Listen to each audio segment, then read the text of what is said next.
Okay, right, okay. Mana slide dia tu? Okay.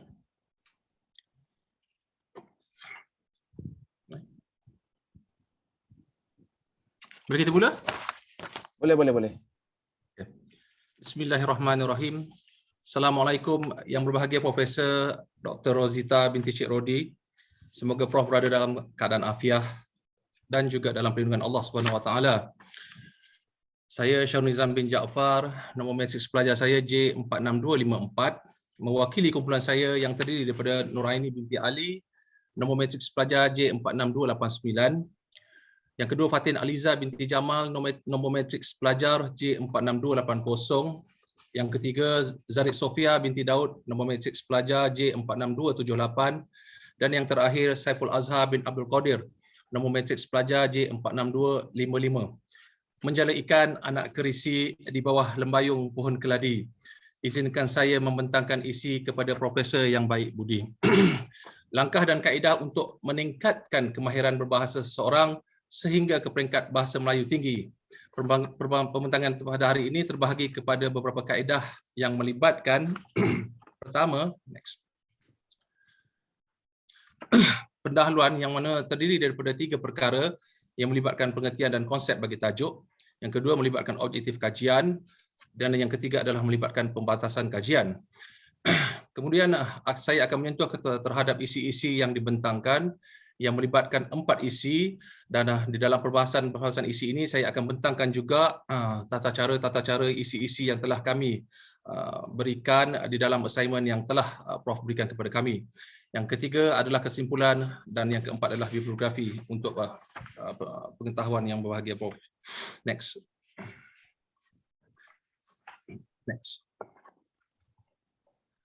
Secara umumnya yang berbahagia Prof, kemahiran berbahasa adalah terdiri daripada pelbagai sumber yang mana melibatkan pembacaan, komunikasi, tulisan dan juga persuratan serta sosialisasi budaya, di mana mereka yang banyak membaca dan berkomunikasi dalam bahasa Melayu akan dapat menguasai bahasa Melayu ini dengan baik. Next. Secara konsepnya, bahasa Melayu tinggi ini tidak dapat dijelmakan melalui bahasa Melayu basahan yang digunakan secara harian. Ianya seringkali dikaitkan dengan bahasa persuratan dan ianya bukanlah dikaitkan dengan bahasa pertuturan, dan bahasa Melayu tinggi mencerminkan konsep budaya tinggi, budaya ilmu, pemikiran dan teknologi. Dan secara khususnya bahasa Melayu tinggi ini adalah indah, santun dan sedap didengar. Next. Di bawah objektif kajian ini yang berbahagia Prof, kami akan menguraikan langkah dan kaedah untuk meningkatkan kemahiran berbahasa seseorang hingga ke peringkat bahasa Melayu tinggi. Dan yang keduanya, mengenal pasti peranan, gaya bahasa dan kesan kemahiran bahasa ibunda kepada bahasa Melayu tinggi itu sendiri. Next. Untuk meningkatkan kemahiran berbahasa,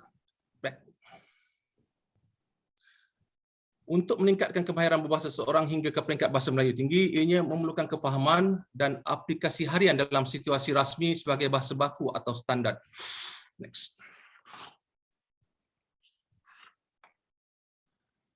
Bahasa Melayu tinggi itu sendiri adalah yang bersifat akademik, iaitu yang bahasa yang bersifat intelektual dan juga bahasa yang sempurna, bahasa yang berperaturan, yang lengkap ejaan, tata bahasa, sistem sebutan dan sistem perkamusan. Ianya juga adalah bahasa yang indah, menarik, santun dan sedap didengar. Next. Okay. Seterusnya saya akan menyentuh kepada langkah dan kaedah untuk meningkatkan kemahiran berbahasa seseorang hingga ke peringkat bahasa Melayu tinggi. Yang pertama tadi. Perkara pertama yang berbahagia Prof adalah melibatkan aktiviti membaca, di mana mendatangkan pelbagai faedah kepada seseorang bagi aktiviti yang dijalankan bagi seorang yang rajin membaca. Di mana di bawah Kamus Dewan edisi keempat 2008, perkataan membaca membawa pengertian kepada memerhatikan isi sesuatu yang tertulis atau tercetak dengan teliti lalu memahami makna kandungannya. Membaca juga boleh didefinisikan sebagai suatu proses bagi pembentukan ataupun penterjemahan makna di sebalik kandungan atau informasi di dalam teks yang akhirnya akan menambah ilmu dan meluaskan pengetahuan pembacanya. Sebagaimana yang telah dikatakan oleh sastrawan negara A. Samad Said, bahawa membaca adalah sebagai suatu kunci kepada gedung ilmu. Jadi adalah satu yang amat penting kepada masyarakat untuk memupuk amalan membaca tanpa mengira peringkat usia bagi menjamin diri menjadi sebagai satu masyarakat yang berilmu. Next.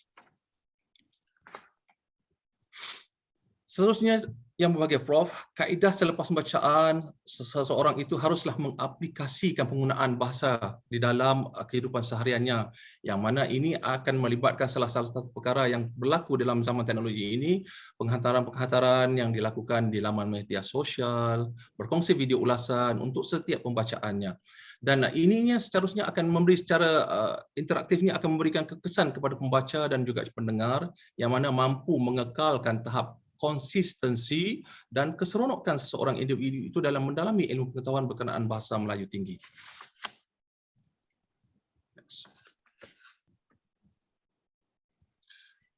Selain itu juga dalam meningkatkan kemahiran bahasa seorang sehingga peringkat bahasa Melayu tinggi adalah dengan cara mengasah kemahiran dalam bidang penulisan di dalam bahasa Melayu.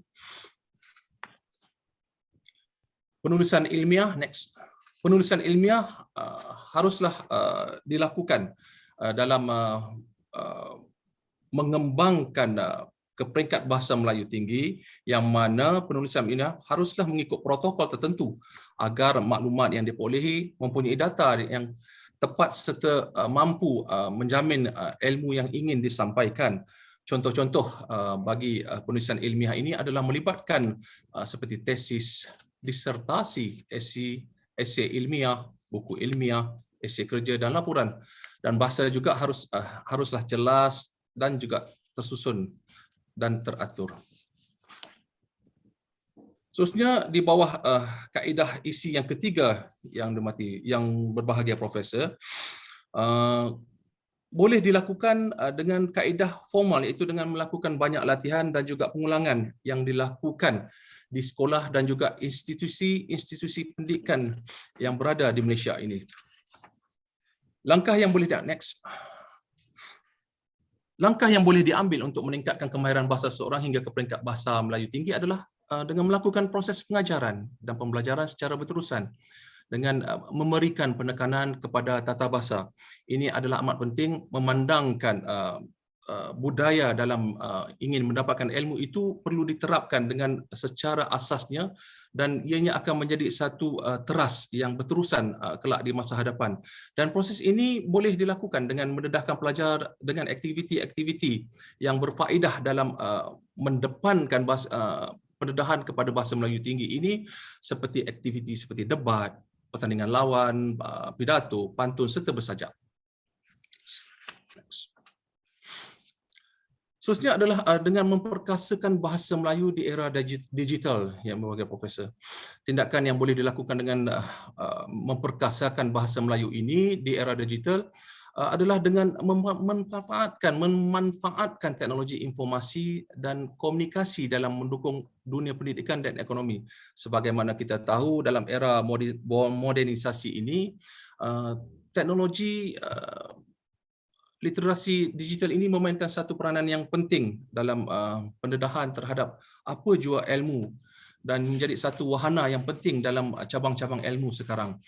Menurut Belshaw, bagi menarik generasi milenial untuk menggunakan bahasa Melayu ini, maka penggunaan bahasa Melayu mestilah dipraktiskan dengan baik dalam dunia maya. Bahasa Melayu tinggi sebagai alat menyebarkan maklumat dan informasi di media digital, di mana dalam dunia media digital ini kita mempunyai berbagai aplikasi-aplikasi yang menjadi tren semasa pada ketika ini, seperti Facebook, Instagram dan juga pelbagai media sosial yang lain. Next. Seterusnya adalah melibatkan program pertukaran pelajar di peringkat bagi pengajian Melayu, di mana boleh dibuat kajian semula bagi pertukaran pelajar ini, yang mana Majlis Antarabangsa Bahasa Melayu bolehlah mengkaji semula penerbitan bahasa Melayu di negara kita secara pendigitalan, yang mana sebagaimana kita tahu, kita tidak lagi hanya bergantung kepada tata cara buku-buku yang disimpan di gedung-gedung ilmu di perpustakaan sahaja. Maka dalam bidang ilmu sekarang ianya tidak terbatas di kampus-kampus ataupun di sekolah-sekolah, maka kita boleh melayari apa jua persuratan ilmu yang ingin kita dapatkan melalui kaedah-kaedah melayari internet. Dan ini adalah salah satu perkara yang perlu dilihat semula oleh Majlis Antarabangsa Bahasa Melayu, dan secara pendigitalan ini akan mengembangkan sendiri bahasa Melayu itu sendiri. Selain daripada itu, kerjasama daripada sarjana dan pihak penerbitan di mana mereka boleh berkolaborasi untuk menyediakan bahan-bahan tentang bahasa dan sastra Melayu. Selain juga bahan-bahan pengajian Melayu dan penerbitan berkala bagi buletin atau surat berita dalam bahasa Melayu, ya, bagi meningkatkan kemahiran bahasa Melayu tinggi di kalangan ahli masyarakat. Seterusnya di bawah penggunaan buku bergambar dalam pengajaran dan pembelajaran. Mengikut Yi, di bawah satu kajian mendapati bahawa buku bergambar yang mengandungi ilustrasi berwarna-warni, kandungan yang ringkas dan menarik, mampu menarik dan memupuk minat kepada kanak-kanak di awal usia untuk belajar bahasa di peringkat awalan. Dan kelebihan buku bergambar ini boleh memberikan suatu bentuk inisiatif kepada murid-murid di awal pembelajaran untuk membentuk dalam satu bentuk penulisan ayat. Dan di mana kelebihan buku bergambar ini, next, amat sesuai untuk dijadikan sebagai suatu bahan bantuan mengajar, di mana ianya boleh menimbulkan suatu perasaan ingin tahu, kegairahan, dan juga suatu minat yang mendalam kepada pelajar-pelajar di awal usia untuk belajar bahasa Melayu tinggi di peringkat awal sesi pendidikan. Next. Sebagai contoh, salah satunya adalah ilustrasi di bawah yang diaplikasikan, iaitu Datuk Buku Bergambar Jepun, di mana salah satu kajian yang dijalankan oleh Song Juzi juga menyatakan bahawa keutamaan sebuah buku bergambar bukan setakat pada gambaran dan mesej yang ingin disampaikan. Malahan bahasa dalam buku bergambar perlu diutamakan kerana penggunaan buku bergambar dalam pengajaran dan pembelajaran dapat menarik minat pembelajaran murid dan meningkatkan kemahiran mendengar, bertutur, membaca dan menulis seorang murid, suatu asas yang diperlukan sekarang di dalam sistem pendidikan Malaysia. Jika ini dilakukan dalam pengajaran dan pembelajaran bahasa Melayu tinggi, pastinya bahasa Melayu tinggi juga akan lebih terkedepan berbanding bahasa-bahasa Melayu di dunia.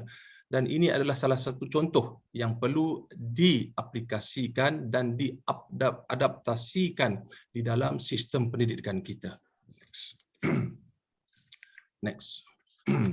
Secara kesimpulannya, yang berbahagia Profesor, aktiviti membaca sebenarnya mendatangkan pelbagai faedah kepada seseorang individu. Ianya merupakan suatu aktiviti mengumpulkan data-data dan juga bahan-bahan ilmuan yang boleh mendatangkan pengetahuan kecambahan di dalam minda, yang mana boleh meningkatkan keilmuan terhadap seseorang individu. Dan ini adalah amat penting di dalam proses pembentukan jati diri seseorang di dalam meningkatkan penguasaan bahasa Melayu, khususnya di dalam penguasaan bahasa Melayu tinggi yang boleh diaplikasikan kelak di dalam situasi-situasi yang formal. Yang keduanya adalah dengan mengasah kemahiran dalam bidang penulisan di dalam bahasa Melayu sehingga peringkat bahasa Melayu tinggi. Aktiviti-aktiviti yang dinyatakan sebagaimana pertandingan sajak, pantun, pidato, perbahasan adalah suatu aktiviti-aktiviti yang perlu dilakukan dengan lebih kerap dan lebih juga dengan lebih latih tubi yang begitu tinggi supaya ianya dapat membentuk bahasa Melayu tinggi ini diguna pakai sehingga menjadi suatu kebiasaan yang begitu mendasari kepada perjalanan dalam bahasa Melayu tinggi ini. Yang ketiga adalah dengan melakukan kaedah formal, iaitu melakukan banyak latihan, pengulangan secara formal di sekolah dan sistem pendidikan sebagaimana yang dinyatakan tadi. Dan yang keempat adalah penggunaan buku bergambar dalam pengajaran dan pembelajaran. Dan sebagai dinyatakan tadi, sebagaimana Datuk buku bergambar tadi, ianya mendatangkan satu pemupukan terhadap menarik minat kepada kanak-kanak di awal usia untuk jatuh cinta dan ingin mengetahui serta cuba menguasai bahasa sesuatu perkara itu, iaitu bahasa Melayu dalam konteks ini dengan lebih minat yang mendalam, dan kecintaan itu harus ditimbulkan di peringkat awal usia, dan ini perlu dilaksanakan dengan lebih intensif dan lebih banyak lagi di peringkat awal usia, terutama di peringkat prasekolah dan juga institusi pendidikan rendah. Jadi yang berbahagia Profesor, pembentangan saya bagi peringkat kumpulan saya sampai di situ, dan saya sangat berterima kasih atas kesempatan yang telah diberikan bagi kami untuk menyatakan perkara-perkara yang dinyatakan ini. Secara dasarnya kami sangat berbesar hati telah diberikan kesempatan oleh Yang Berbahagia Profesor untuk membentangkan satu topik yang sangat penting dan satu perkara yang baru di dalam pembelajaran ini, dan satu gedung ilmu yang baru juga kepada kami. Izinkan saya Yang Berbahagia Prof sebelum mengakhiri pembentangan ini dengan menyampaikan dua rangkap pantun.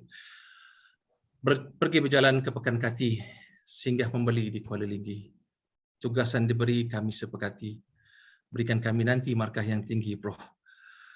Bunga dedap di atas para, anak gadis pasang pelita, kalau salah tutur bicara, jari disusun, maaf dipinta. Mewakili kumpulan saya Yang Berbahagia Prof, kami ingin mengucapkan sekali lagi terima kasih, dan sekiranya ada apa jua kesalahan daripada kami kepada Yang Berbahagia Prof, mohon maafkan kami dan halalkan ilmu yang Prof curahkan kepada kami. Sekian, wabillahi taufiq wal hidayah. Assalamualaikum warahmatullahi taala wabarakatuh.